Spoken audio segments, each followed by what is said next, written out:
Nga lokal nga balita, pipila ka bulan ang nakalabay nga adunay outpost nga gibutang kilid sa suba kining gitawag og bantay suba diya sa may barangay Dus Dakbayan sa Tanhay.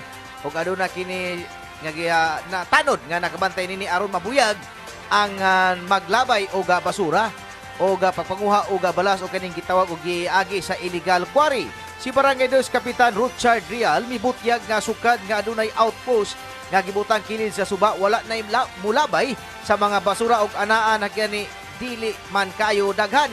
Dugang paniya kaniadto nga wala pa ang outpost nga gibutang sa barangay, sinako ang ilabay nga mga basura nga ihulog diya sa may taytayan. Ani ang pamahayag ni Kapitan Richard Rial.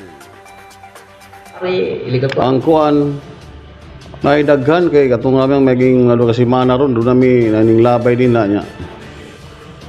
Kuan man siya, foreigner murag kuan siya kining Indian. Indian national niya. Amo to siya gisunod dito kay gisipat man siya. Amo jung nasundan niya.